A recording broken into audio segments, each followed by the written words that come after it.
Le livre du prophète Jérémie. Jérémie était un prêtre israélite ayant vécu et exercé sa fonction à Jérusalem pendant les dernières décennies du royaume de Juda au sud. Il fut établi comme prophète pour avertir les Israélites des graves conséquences auxquelles ils s'exposaient, suite à l'idolâtrie, l'injustice dont ils se sont rendus coupables, ce qui a entraîné la rupture de l'alliance avec Dieu. Il a même prédit que l'empire babylonien serait mandaté par Dieu pour exercer ce jugement sur Israël, ce qu'il ferait en détruisant Jérusalem et en envoyant le peuple en exil. Et la triste vérité est que ces prédictions se sont réalisées. Jérémie a même expérimenté le siège et la destruction de Jérusalem, puisqu'il a vu de ses propres yeux l'exil se matérialiser. Venons-en à la manière dont ce livre a été constitué, car c'est particulièrement intéressant. Le chapitre 36 nous raconte qu'après 20 ans de prédication orale dans Jérusalem, Dieu a ordonné à Jérémie de rassembler tous ses sermons, poèmes et essais pour les mettre par écrit. Jérémie s'est exécuté en s'offrant les services d'un scribe nommé Baruch, qui a transcrit et compilé tous ces messages dans un parchemin. Baruch a également recueilli plusieurs histoires liées à la vie de Jérémie et a relié le tout pour offrir un meilleur contexte d'ensemble, raison pour laquelle le livre peut faire penser à une anthologie ou un recueil de collection. Le tout a été organisé pour présenter ce prophète comme un messager de la justice et de la grâce divine. Le livre s'ouvre donc sur Dieu qui appelle Jérémie à être son prophète. Il lui donne une mission à deux volets. Il sera prophète pour Israël et aussi pour les nations. Ses paroles vont d'une part arracher et abattre, mais aussi construire et planter. En d'autres termes, il devra accuser Israël puis les avertir du jugement de Dieu à venir, tout en leur donnant un message d'espoir pour l'avenir. Et cette introduction résume parfaitement la première grande section des chapitres 1 à 24. C'est un recueil des écrits de Jérémie datant de la période d'avant l'exil, dont l'idée principale est qu'Israël a rompu l'alliance avec Dieu et violé tous les termes de l'accord consigné dans la Torah. Et à bien des égards, ils se sont compromis en adorant toutes sortes de divinités cananéennes et en bâtissant des sanctuaires à ces idoles à travers le pays. Ce qui a conduit Jérémie à assimiler l'idolâtrie à l'adultère, notamment en qualifiant l'allégeance qu'Israël a fini par faire à d'autres dieux par des termes tels que la prostitution, la promiscuité et l'infidélité. D'ailleurs, Jérémie accuse à plusieurs reprises les dirigeants d'Israël, les prêtres, les rois et autres prophètes, de s'être tous corrompus.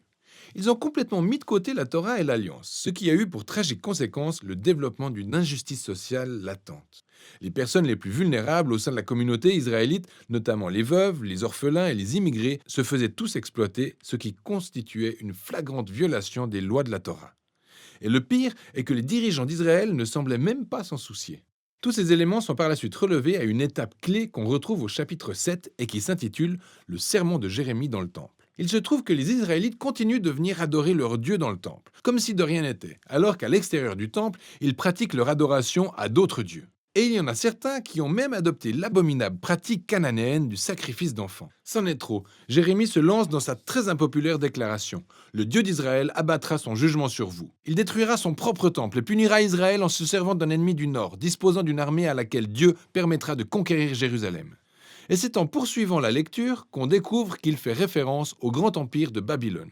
Ce qui mène à la transition du chapitre 25.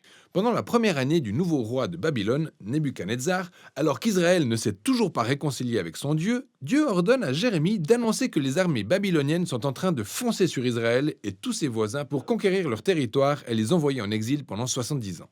Il compare Babylone à une coupe de vin remplie à ras-bord de la sainte colère de Dieu face à l'injustice et l'idolâtrie d'Israël.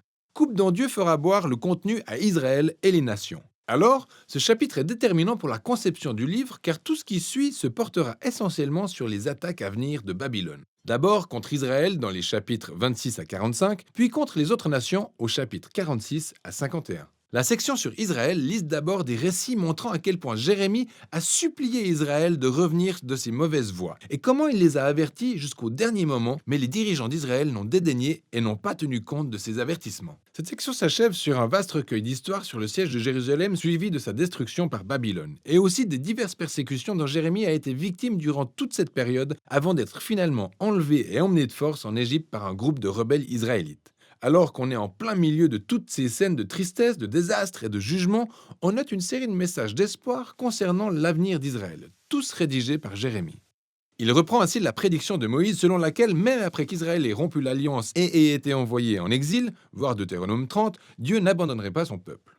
Bien au contraire, il renouvellerait son alliance avec eux et transformerait leur cœur. Jérémie va même plus loin dans cette promesse en disant qu'un jour, au lieu d'inscrire les lois de la Torah sur des tablettes, Dieu les inscrira dans le cœur de son peuple. Il extirpera la rébellion de leur cœur pour qu'ils arrivent un jour à l'aimer véritablement et à le suivre pleinement. Puis arrivera le jour où Israël retournera en terre promise et où viendra le Messie de la lignée de David. C'est à ce moment-là que toutes les nations reconnaîtront le Dieu d'Israël comme le vrai Dieu. Ainsi, ces chapitres montrent que malgré le degré d'apostasie d'Israël, Dieu ne permettrait pas au péché de conclure l'histoire de son peuple.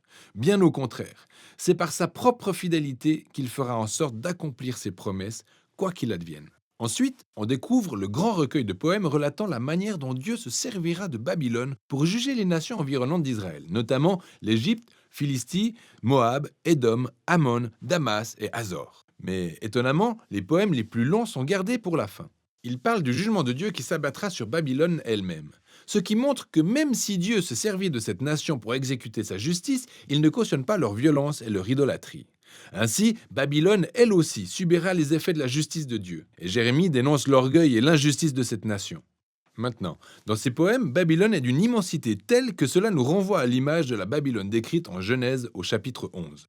Babylone est devenue l'archétype des nations rebelles. En se servant de leur tendance à se glorifier de leur richesse et de leur puissance militaire, Dieu suscitera l'autodestruction de cette nation. Le livre s'achève sur une histoire tirée de la fin du livre de 2 rois, qui décrit l'attaque finale de Babylone contre Jérusalem, comment ils ont détruit les remparts de la ville, brûlé le temple et envoyé le peuple en exil. L'histoire montre comment les avertissements de Jérémie mentionnés au chapitre 1 à 24 sur le jugement à venir se sont réalisés. Mais ensuite, le chapitre se conclut sur une brève histoire concernant le roi israélite en captivité, Joachim, l'héritier de la lignée de David.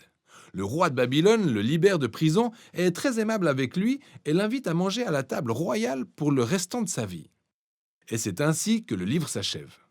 C'est donc cette infime lueur d'espoir qui fait écho aux promesses d'espoir de Jérémie des chapitres 30 à 33, car Dieu n'a pas abandonné son peuple ni la promesse de l'avènement d'un futur roi de la lignée de David. Ainsi, bien que ce livre regorge d'avertissements et de jugements, ces derniers mots résonnent comme une note d'espoir en l'avenir. Et voilà ce dont il est question dans le livre de Jérémie.